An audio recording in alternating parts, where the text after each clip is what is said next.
सामान बनाया। For example अफ्रीकी कोको और गोल्ड, वेस्ट इंडीज की शुगर, भारत के मसाले, चाय और इजिप्ट के कॉटन को ब्रिटिशर्स पूरी दुनिया में बेचकर माल कमाते थे। तब पूरी दुनिया में सबसे ज्यादा मालवाहक जहाज ब्रिटेन के पास थे। तब सबसे ज्यादा जमीनी विस्तार भी ब्रिटेन के पास ही था। मैन पावर भी उनके पास था और विश्व सत्ता भी उन्हीं की थी।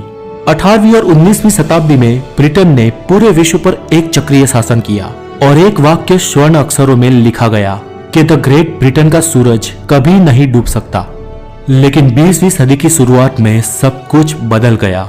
औद्योगिक क्रांति होने लगी, मोटर युग का आरंभ हुआ, इसलिए कौड़ियों के दाम बिकने वाले लोहे की कीमत में भी बढ़ोतरी हुई। वाहनों को चलाने के लिए तेल चाहिए, इसलिए जिन खाड़ी के देशों को कोई पूछता तक नहीं था, उन खाड़ी देशों के अच्छे दिन शुरू हुए। खनिज तेल के दाम आसमान छू लिए। जमाना इलेक्ट्रॉनिक्स और इलेक्ट्रिसिटी का भी आया और तार बनाने के लिए कॉपर, प्लास्टिक और रबर के भी दाम बढ़ने लगे। इन शॉर्ट, पहले जिन नैसर्गिक पदार्थों की कोई कीमत ना थी, उनकी कीमतों में अब बेफाम बढ़ोतरी हुई और जमाना अब दकियानुसी न रहकर आधुनिक साइंस का था। अब वही देश टिकने वाले थे जिनके पास नई टेक्नोलॉजी, खनिज तेल, गैजेट्स और क्रिएटिव लोग हो। अब इनके सामने ब्रिटिशरों के कोको, शुगर, चाय और कॉटन कहाँ टिक पाते। ऊपर से गुलाम देशों पर निर्भर अंग्रेजों को बिना कोई काम किए ही बनी बनाई रोटी मिल रही थी, इसलिए उन्होंने विज्ञान और टेक्नोलॉजी पर कोई खास ध्यान ही नहीं दिया। ऊपर से उनके वैज्ञानिकों की तो उन्होंने कोई कदर की नहीं और दूसरे देशों के इंटेलिजेंट लोगों को भी उन्होंने बाजी मूली समझा।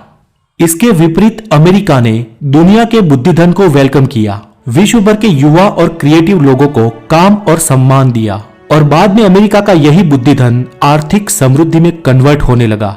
सन 1910 तक तो अमेरिका ब्रिटेन से काफी आगे बढ़ चुका था। ऊपर से सन 1914 में प्रथम विश्व युद्ध शुरू हुआ और 1918 में खत्म होते होते तो ब्रिटेन की इकोनॉमी को बड़ा झटका लगा।